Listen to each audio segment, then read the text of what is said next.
말씀을 보겠습니다.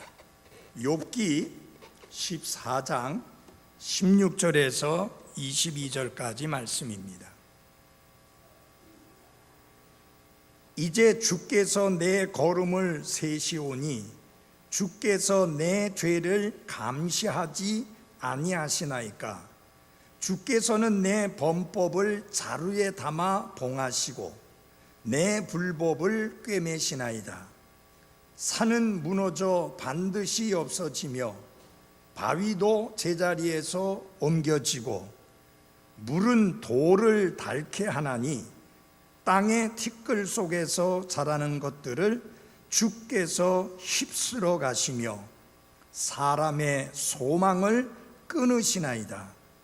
주께서 영원히 그를 이기셔서 사라지게 하시며 그의 얼굴빛을 변하게 하시고 그를 내쫓으시오니 그의 아들들이 존귀하게 되어도 그가 그것을 알지 못하며 그들이 비천하게 되어도 그가 그들에 대한 그 일을 깨닫지 못하되 오직 그에게 붙어있는 살이 아픔을 느끼고 그 속에 있는 그의 혼이 애곡할 뿐이니이다 하니라.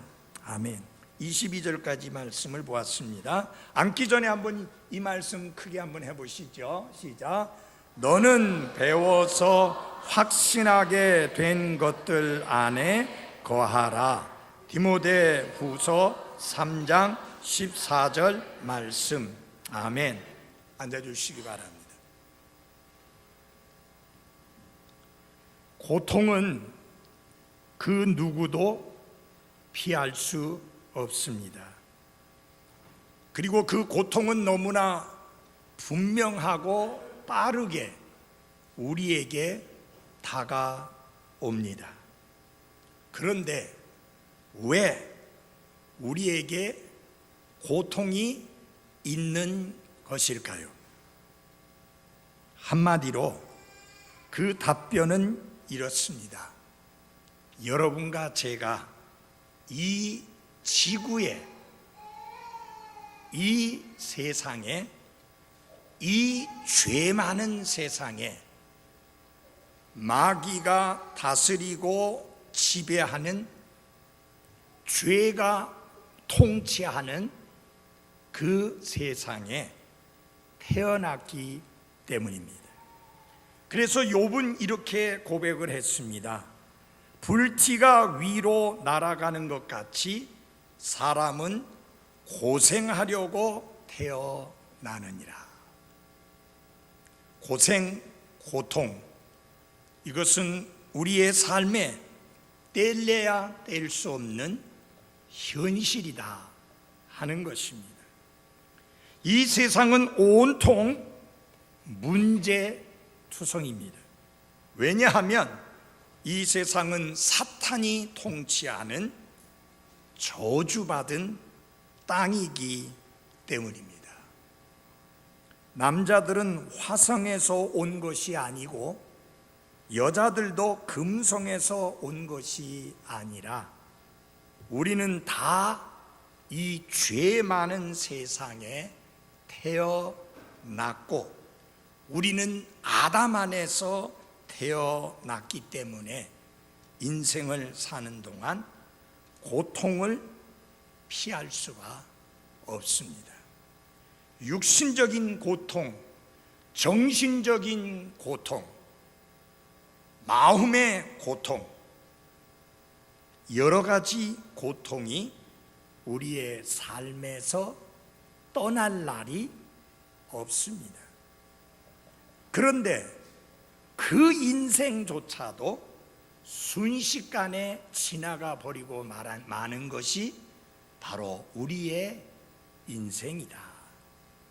그래서 성경은 인생을 비유하면서 순식간에 말라서 시들어 버리고 마는 꽃의 비유를 하고 있습니다.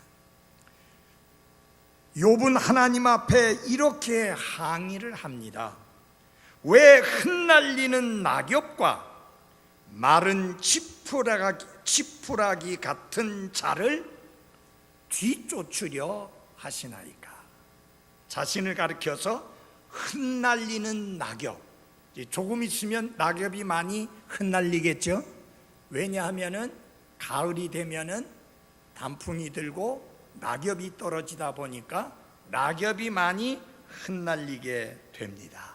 그 흩날리는 낙엽과 같고 마른 지푸라기와 같은 것이 인생이다 라고 성경은 말씀을 합니다. 자, 그런 인생, 나무는 베일 수 있고 목재소로 가서 목재로 바뀔 수도 있습니다. 그러나 보통의 경우에 죽은 것처럼 보이는 그루터기나 뿌리로부터 다시 새롭게 자라나는 것을 우리는 종종 목격하게 되는 것입니다.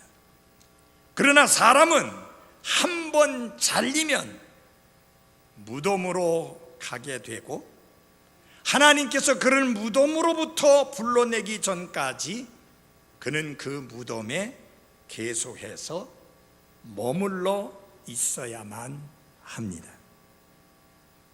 자, 사람이 죽으면 과연 그는 어디로 가는가? 지난 인류 역사 속에 많은 사람들이 이 질문을 해왔습니다. 사람은 죽으면 어떻게 되는가? 만약 하나님의 말씀이 없었다면 우리는 전혀 해답을 찾지 못했을 것입니다.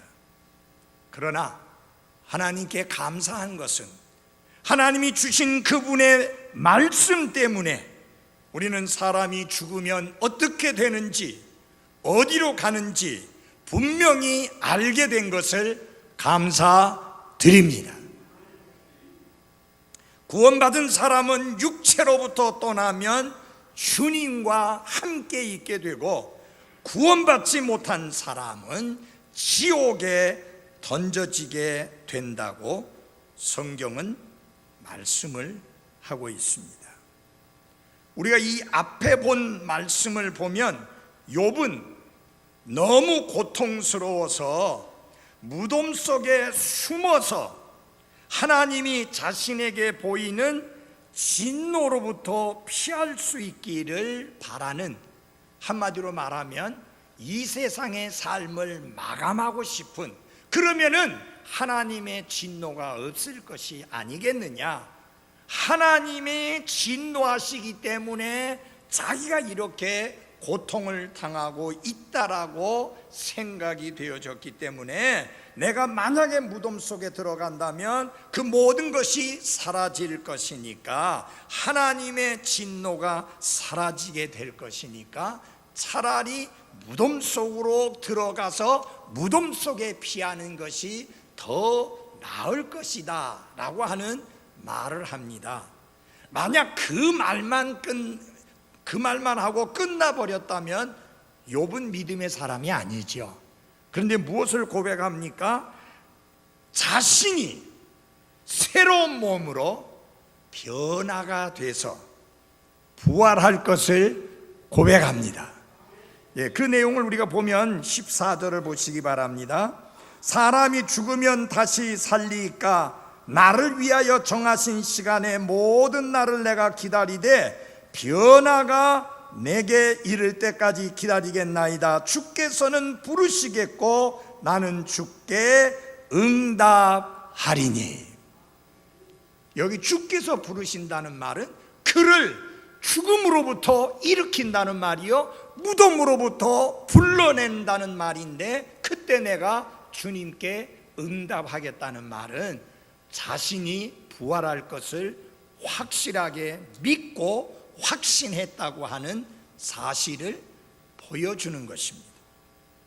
자, 이렇게 멋지게 마무리를 진 게 15절입니다. 그런데 16절부터 보게 되면 그가 현실이 너무 힘들고 고통스러워서 그런지 불평을 터뜨리는 그런 말을 하게 됩니다. 그는 장래에 더 없는 행복이 찾아올 것을 소망하고 확신하고 있었지만 현재 자신이 당하고 있는 고통이 너무나 힘들어서 극복하기가 너무 어려워서 하나님 앞에 한번 하소연을 하면서 불평을 터뜨려 봅니다. 그게 16절과 17절 말씀입니다. 한번 같이 볼까요? 이제 주께서 내 걸음을 세시오니 주께서 내 죄를 감시하지 아니하시나이까.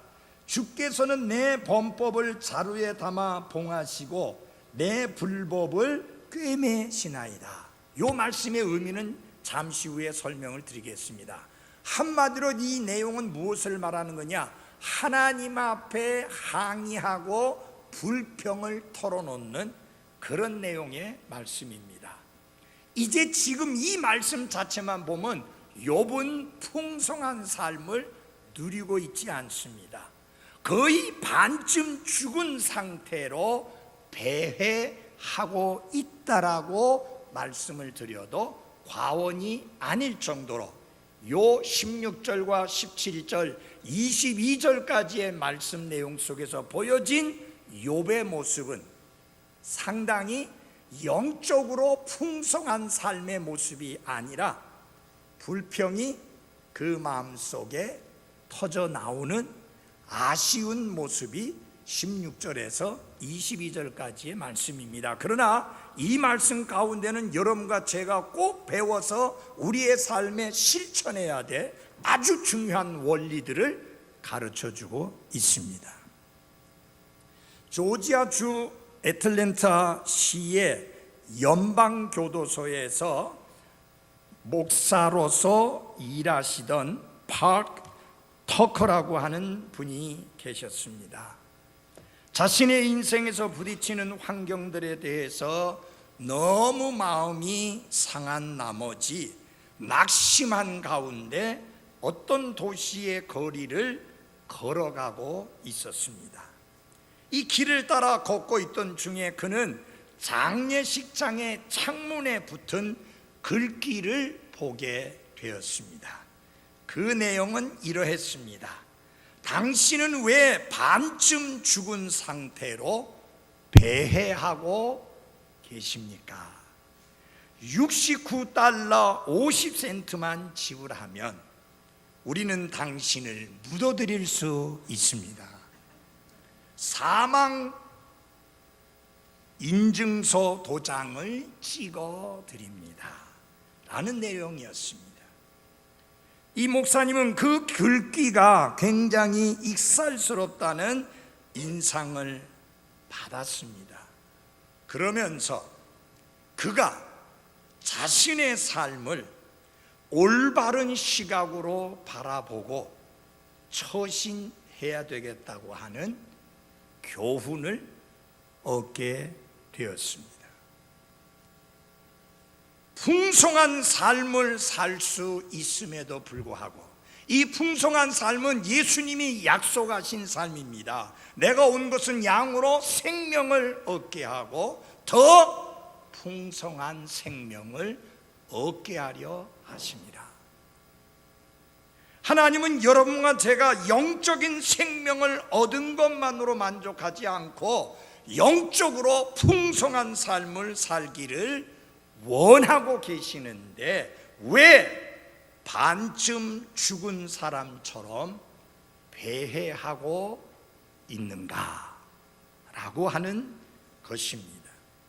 근데 의외로 많은 그리스도인들이 이런 식으로 살아가고 있습니다. 영적으로 풍성한 삶을 살 수 있습니다. 기쁨이 풍성한 삶, 감사가 풍성한 삶, 평안이 넘치는 삶, 그런 풍성한 삶을 살 수 있음에도 불구하고 마치 반쯤 죽은 사람처럼 배회하며 사는 사람들이 많이 있다고 하는 것입니다. 어떻게 하면 우리가 낙심하지 아니하고 좌절하지 아니하고 풍성한 삶을 누리며 살 수 있는가? 그 첫째 하나는요, 어떤 경우에든 오해와 불평은 금물이다.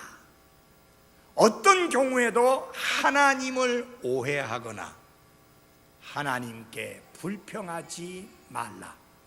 이것이 풍성한 삶을 누리는 첫 번째 비결입니다. 어떤 경우에든지 내게 어떤 일이 일어나든지 간에 사람들이 나에게 어떻게 하든지 간에 상관없이 결코 하나님을 오해하거나 하나님께 불평하지 말라. 그것이 풍성한 삶을 누리는 첫 번째 비결입니다. 자, 여러분, 사람들은요, 내가 기대하고 내가 원하는 대로 그렇게 대해주지 않습니다. 그래서 여러분이 버려야 될 기대가 하나 있는데, 사람들은 내 마음에 쏙 들게 대해주고 그렇게 잘 해줄 것이라는 기대를 내려놓고 버리십시오. 그렇지 않은 이상 여러분의 삶에는 불평이 찾아들 수 있고 하나님의 선하심을 오해하는 그런 오해가 찾아들 수 있습니다. 여러분, 제가 목회를 47년 동안 해왔지만 저 목회하면서 모든 성도들이 나에게 다 잘할 것이라고 절대 기대하지 않습니다. 그렇게 기대하면 실망해요. 그렇게 기대하면 하나님께 불평하게 돼요. 그렇게 기대하게 되면 하나님은 선하시지 않다라고 오해하게 됩니다. 여러분, 지난 주일 아침에도 말씀을 드렸지만 왜 이스라엘 백성들이 물이 없었을 때, 마실 물이 없었을 때 좀 참아 기다리면서 하나님이 어떤 방법으로 그들이 마실 물을 공급해 주실 것인지를 참아 기다려야 되는데, 그들이 가지고 있는 기대는 뭐예요? 마실 물이 없는 게 아니라 우리가 어디 가면 딱 하나님이 마실 물을 마련해 놔야 되고, 먹을 것이 없으면 바로 우리가 말하기 전에 즉각 채워주셔야 되고, 고기 먹고 싶다는 말하기 전에 하나님이 알아서 착착 고기를 공급해 주셔야 되고, 이게 이스라엘 백성들의 기대였었습니다. 만약 여러분이 인간관계를 가지시면서 성도들과의 관계이든지 안 믿는 사람들과의 관계에서든지 그런 식으로 상대방이 내 기대에 딱 맞게, 내 기대를 어긋나지 않게 항상 그렇게 해줄 거라고 생각하면 상처받습니다. 그렇게 기대하지 마십시오.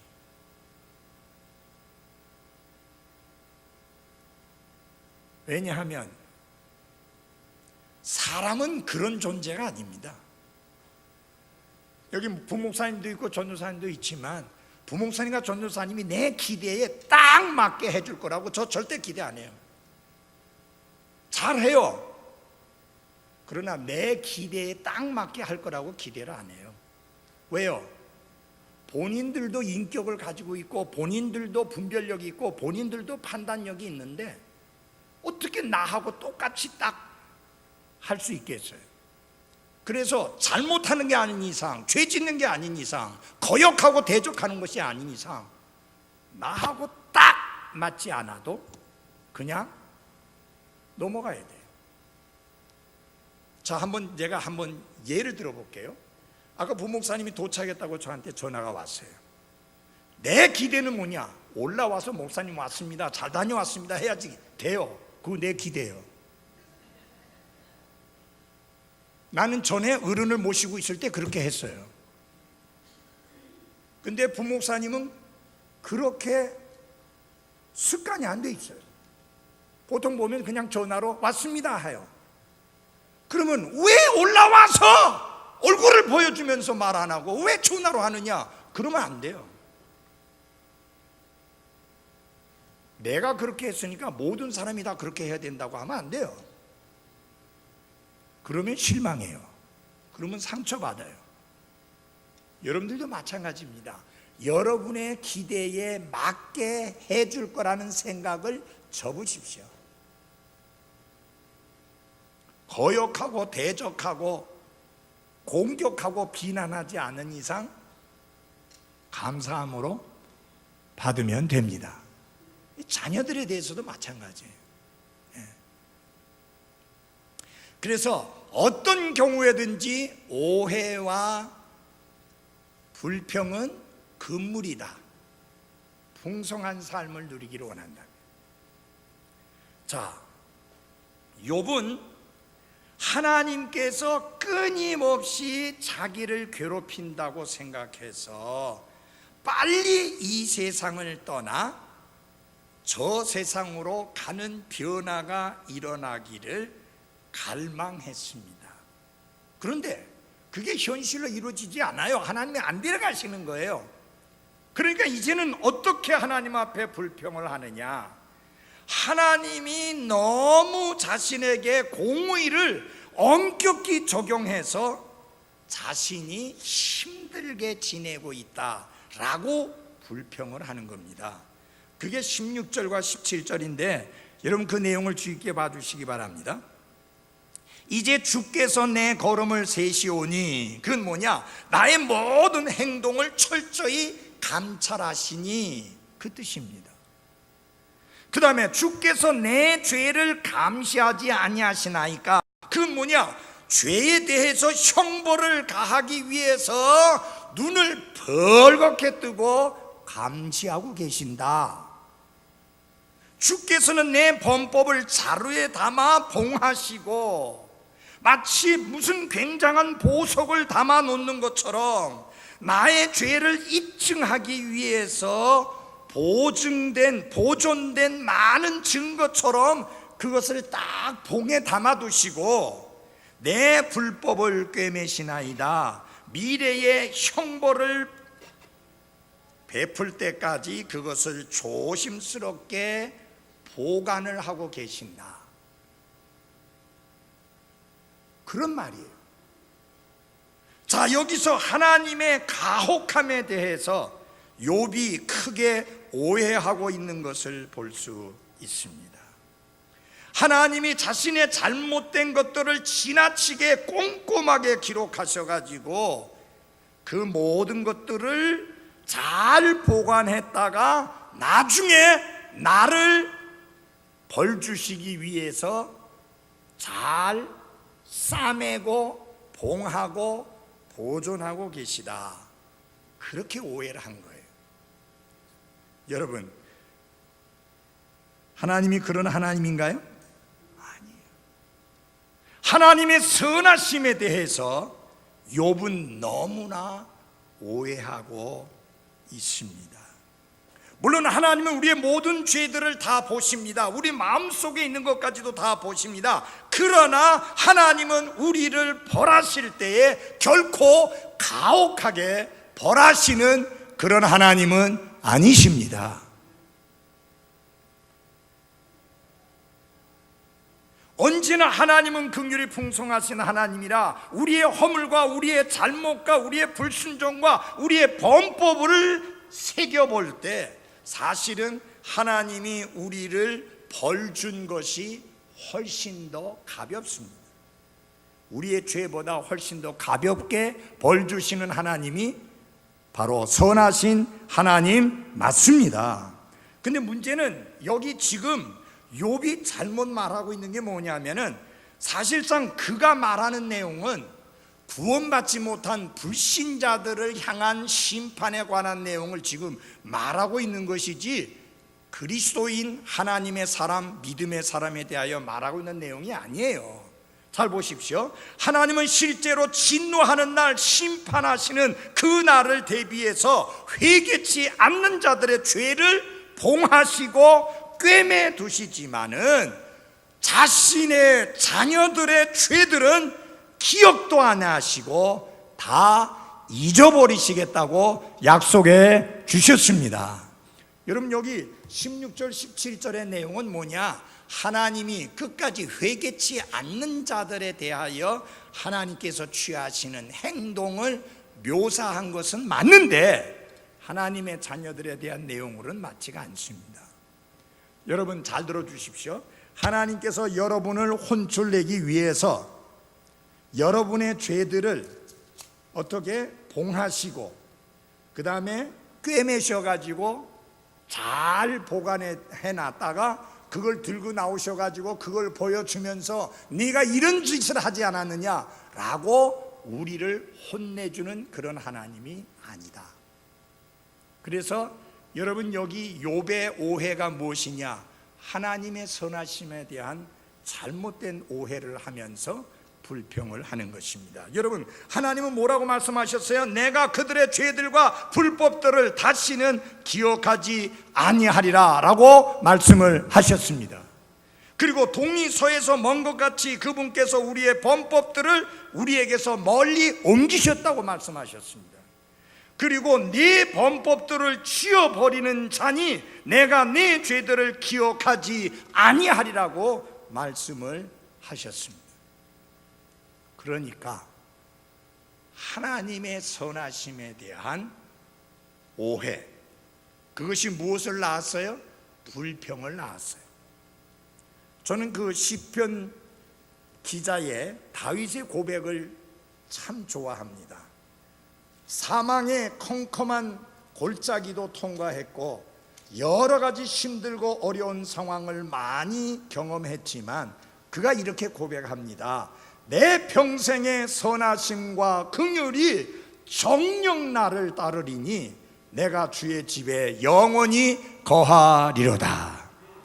내 평생의 선하심과 성실한 사랑, 그 긍휼이 정녕 나를 따르리라. 그것이 다윗이 가진 확신이었습니다. 자식에게 죽을 수 있는 위험에 빠져서 도망치기도 하고 사울왕에게 쫓겨서 이리저리 도망쳐야 됐던 상황도 있었고 여러 가지로 그의 삶에 말할 수 없이 힘들고 고통스러운 일들이 많이 있었지만 다윗은 절대로 하나님의 선하심에 대하여 오해하지 않았습니다. 그러니까 뭐가 안 나오겠어요? 불평이 안 나오는 거예요. 오히려 그는 하나님의 선하심과 긍휼이 정녕 나를 따를 것인데 언제? 내 평생에. 그러므로 사랑하는 여러분, 풍성한 삶을 누리려면 어떻게 해야 되느냐? 내 평생에 하나님의 선하심이 정녕 나를 따를 것이라고 확신하십시오. 어떤 경우를 당하든지 하나님의 선하심을 의심하지 마십시오. 내 건강을 상하게 되는 때가 있다 할지라도, 내가 하는 일이 잘 되지 않아서 꼬이는 때가 있다 할지라도, 한꺼번에 이것저것, 이것도 막히고 저것도 막히고 이것도 꼬이고 저것도 꼬이는 그런 일들이 일어난다 할지라도 절대로 하나님의 선하심을 의심하지 말기를 바랍니다. 이 시편 23편 6절을 외우고 자주 옮기십시오. 내 평생에 선하심과 긍휼이 정녕 나를 따르리라. 다른 사람이 나를 공격해도, 다른 사람이 나를 비방해도, 다른 사람이 나를 원망해도, 다른 사람이 내게 손해를 끼쳐도, 다른 사람이 내게 해를 끼쳐도 당당하게 이야기하십시오. 내 평생에 하나님의 선하심과 긍휼이 정녕 나를 따르리라. 그래서 풍성한 삶을 위해서는 어떤 경우에든지 하나님의 선하심을 의심하거나 그로 인하여 하나님께 불평하는 일을 피하라. 여러분, 이거 잘 들으셔야 돼요. 항상 모든 일이 잘 풀려서 형통하기만 하다면 그리스도인이 아니라도 충분히 감사할 수 있어요. 그리스도인이 아니라도 충분히 기뻐할 수 있어요. 그리스도인이 아니라 할지라도 그 마음이 평안함을 누리는 삶을 살 수가 있습니다. 그러나 왜 우리가 그리스도인입니까? 그리스도인의 다른 점이 무엇입니까? 환경이 바람직한 환경이 아니라 할지라도 예수님 때문에, 하나님의 선하심을 믿기 때문에 우리가 기쁨을 누리고 평안을 누리고 감사하는 삶을 살아가는 것이 바로 풍성한 삶이다 하는 것을 잊지 마십시오. 여러분, 예수님이 그 풍성한 삶을 가르치시게 된 배경, 그거 바로 뒤에 무슨 내용이 나오느냐면 십자가에 관한 말씀이 나옵니다. 그분의 죽음에 관한 말씀이 나오고 그분이 제자들을 떠난다는 말씀이 나옵니다. 그 말은 무슨 말이에요? 내가 떠나도, 내가 십자가에서 죽어도 너희들은 풍성한 삶을 누릴 수 있다, 그 말이에요. 그래서 한 번 더 마음속에 새기십시오. 어떠한 경우에든지 하나님의 선하심을 오해하지 말아라. 하나님은 언제나 여러분과 저에게 선하신 분이십니다. 저는 짧지만 그 찬송을 너무 좋아합니다.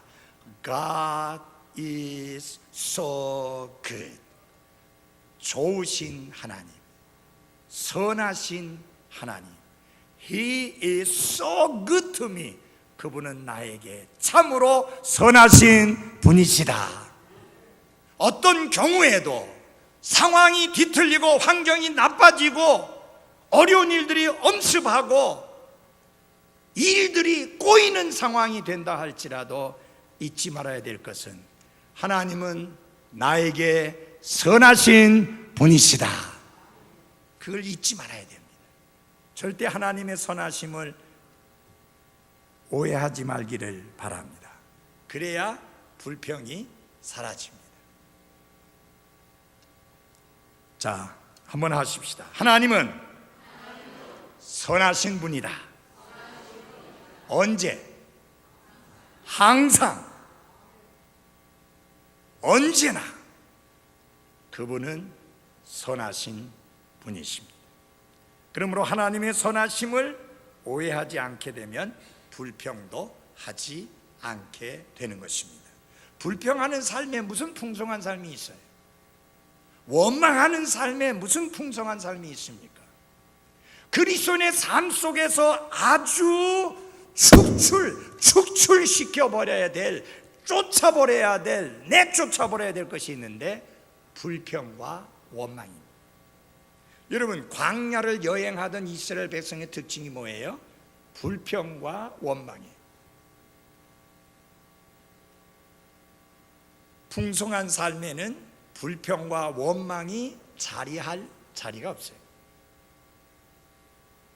환경이 좋고 모든 일이 잘 풀리고 사람들이 내게 잘 대해주고 모든 일이 내가 기대한 것처럼 돌아가면 기뻐하고 감사하고 즐거워하고 평안을 누리고 그러는 것은 누구나 다 할 수 있어요.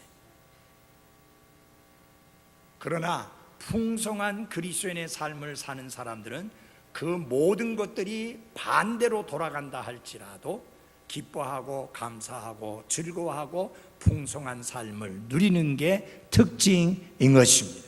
그래서 풍성한 삶을 누리려면 절대로 하나님의 선하심을 오해하지 마라. 하나님이 선하시다는 사실을 어떤 경우에든지 내가 받아들일 때 우리는 풍성한 삶을 누릴 수 있고 불평에서부터 온전히 벗어날 수 있습니다. 두 번째로 우리가 풍성한 삶을 위해서 분명하게 해야 될 것이 있는데 그것은 무엇이냐? 이 세상에 있는 것들은 어느 것도 영원히 지속되는 것은 없다는 사실을 명심해야 합니다.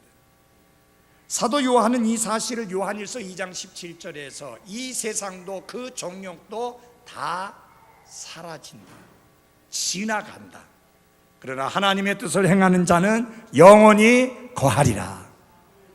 여러분, 이 세상에 있는 게 그게 무엇이든지 간에 그것은 영원히 지속되지 않습니다. 돈이든 명예든 건강이든 우리의 생명이든 이 세상에 있는 그 어떤 것도 영원히 지속되는 것이 없다는 사실을 명심하십시오. 이 세상도 결국 소멸되어 없어집니다. 산도 무너져 없어지고 바위도 제자리에서 옮겨져서 없어진다고 성경은 말씀합니다. 뿐만 아니라 땅의 티끌 속에서 자라는 것들도 주께서 휩쓸어 가심으로 없어진다고 말씀합니다. 여러분, 홍수가 났을 때 땅의 티끌 속에서 자라는 모든 것들이 한순간에 사라지는 거 목격해 보셨죠? 더더구나 끔찍한 게 뭐냐? 사람의 소망도 사라진다는 것입니다. 결국 사람의 소망도 사라지고 사람도 소멸되어 없어지게 되어 있는데, 왜냐? 흙으로 지음을 받은 존재이기 때문입니다. 사람들은 그런 생각을 가집니다. 죽음이 자기로부터 아주 멀리 있는 것으로 생각합니다. 나를 제외한 다른 사람들이 다 죽을 것이라고 생각하면서도 자신은 죽지 않을 것처럼 생각하고 삽니다. 그러나 마지막 원수인 죽음을 회피하려고 하는 그런 소망은 헛된 것인 게, 한 번 죽는 것은 사람들에게 정해진 것이기 때문입니다. 여러분, 풍성한 삶을 누릴 수 있는 비결 중에 하나가 무엇이냐? 내가 어느 날 소멸될 것이라는 것을 생각하고 사는 거예요. 이 땅에서 천년만년 살 것처럼 살게 되면 우리는 세속적인 그리스도인이 되고, 위에 속한 것을 추구하고 거기에 애착을 두고 살아가는 그리스도인이 되지 않게 됩니다. 결국 나는 소멸될 것이다. 그래서 인생에서 누리는 그 어떤 것도 내가 많이 기대하며 사는 것은 헛된 것이라는 것을 알고 살아야 우리가 풍성한 삶을 살 수 있지, 그렇지 않으면 우리는 세속적이고 정욕적이고 육신적인 그리스도인의 모습으로 살아갈 수밖에 없습니다. 성경 말씀합니다. 주께서 사람의 소망을 끊으신다. 우리가 많은 것을 계획할 수 있습니다. 우리가 많은 것을 원할 수 있습니다. 우리가 많은 것을 행할 수 있습니다.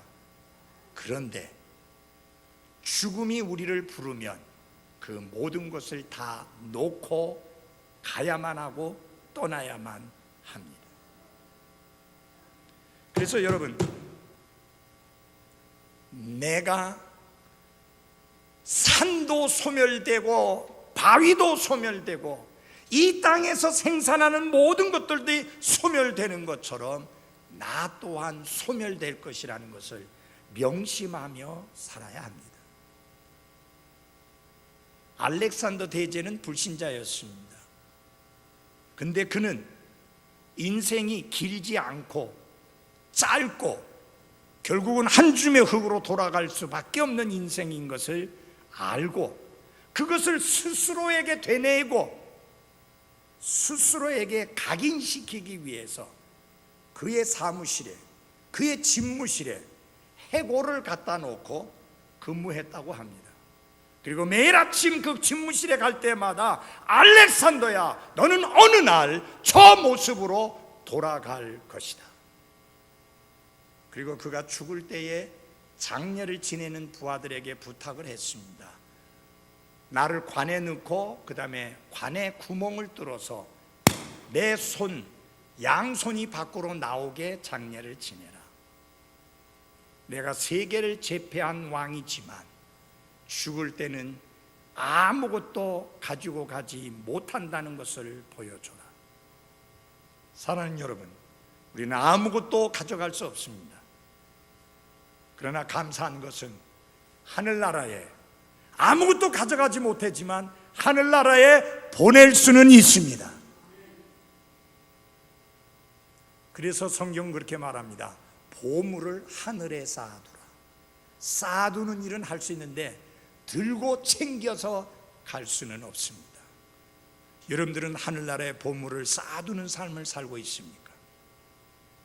시간이라는 보물을, 재물이라는 보물을, 하나님이 주신 은사라는 보물을, 하나님께서 내게 주신 다른 사람에게 없는 특별한 재능의 보물을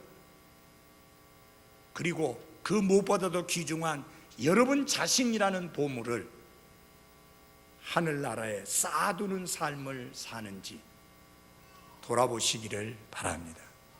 그리고 잊지 말아야 될 게 있습니다. 모든 것이 하나님께로부터 왔고 하나님으로 말미암아 유지 보존되고 결국은 하나님께로 돌아간다는 사실입니다. 하나님과 맞서서 싸우는 것은 어리석은 짓입니다. 14장 20절에 보면 주께서 영원히 그를 이기셔서 사라지게 하시며 그의 얼굴빛을 변하게 하시고 그를 내쫓으신다, 그렇게 말씀했습니다. 하나님은 그분과 싸우는 자들을 반드시 이기시고 영원히 이기실 것이라고 말씀했습니다. 하나님께 더 이상 덤벼들 수 없게 만드신다는 거죠. 그러므로 사랑하는 여러분, 우리는 하나님과 상대가 전혀 되지 않습니다. 하나님과 대항해서 싸우려고 하지 말고 그분께 복종하며 순종하는 삶으로 살아가기를 바랍니다. 그 다음에 중요한 게 있습니다. 여러분의 삶의 모든 염려들을 내려놓으십시오. 그게 자식에 대한 것이든 그게 가족에 대한 것이든 그것이 무엇에 관한 것이든지 간에 내려놓기를 바랍니다. 왜? 죽음의 순간에 우리는 그들을 위해서 아무것도 할 수 없다고 하는 사실입니다. 21절을 보아주시기 바랍니다. 21절 같이 읽겠습니다. 시작.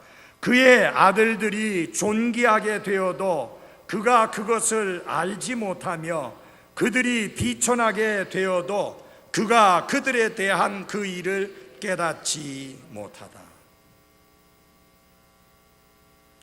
내가 숨이 끊어지는 그 순간, 내 숨이 끊어져 가는 그 순간, 내 자식들이 잘 풀려서 대단하고 존귀하게 되었다 한들 그게 아무 의미가 없어요. 깨닫지 못해. 내 아이들이 비참하게 되었다, 역시 깨닫지 못합니다. 결국 여러분, 우리에게 주어진 시간은 이 생명이 붙어있는 그 시간입니다. 우리는 여기에서 오래오래 머물러 살지 않게 될 것입니다.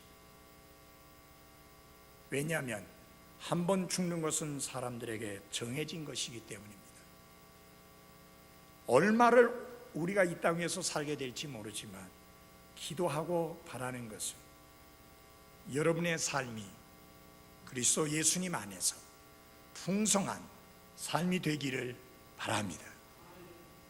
그 풍성한 삶은 물질에서 오는 것 아닙니다. 그 풍성한 삶은 건강에서 오는 것 아닙니다. 그 풍성한 삶은 성공과 출세로부터 오는 것 아닙니다. 그 풍성한 삶은 그리스도 안에서 그리스도를 통해서 여러분과 저에게 주어지는 것입니다. 예수님은 약속하셨습니다. 생명을 주고 끝나는 게 아니라 풍성한 삶을 주시겠다고 약속했습니다. 나와 여러분이 이 풍성한 삶을 누릴 수 있게 되기를 바랍니다. 이 풍성한 삶은 아무리 내가 힘들어도, 아무리 내 일이 잘 안 풀려도, 아무리 사람들이 나를 섭섭하게 해도, 아무리 사람들이 나에게 상처를 주어도, 아무리 내 삶에 시련이 닥쳐와도 누릴 수 있는 그 삶이 풍성한 삶입니다. 이건 주님이 약속하신 삶이고 구원받은 여러분과 제가 누릴 수 있는 삶입니다. 이 풍성한 삶을 누리려면 어떤 경우에든지 하나님의 선하심을 의심하지 마십시오. 그리고 이렇게 고백하십시오. 나의 평생의 선하심과 그분의 긍휼이 정녕 나를 따르리라. 그 긍휼이라는 말이 성실한 사랑이라는 뜻이에요. 헤세드라는 히브리어가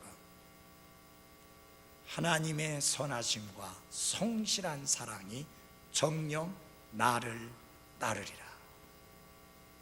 하나님의 선하심을 철저하게 신뢰하며 사시기를 바랍니다. 그리고 여러분, 사람 때문이든 일 때문이든 환경 때문이든 입술에서 불평과 원망을 제거하시기 바랍니다. 돌이켜 무슨 말을 하라고요? 감사하는 말을 하십시오. 감사하면 여러분의 감사와 일치하는 환경으로 바뀌어지는 은혜를 경험하게 됩니다. 불평하면 불평하는 그대로의 환경으로 바뀌어질 수 있어요. 그리고 풍성한 삶을 누리려면 이 땅에 있는 그 어떤 것들도 영원히 지속되는 것은 없으니 잠시 있다가 사라질 것들을 위해서 살지 말고 영원히 있을 것들을 위하여 살아가는 하루하루의 삶이 되기를 바랍니다. 기도하겠습니다.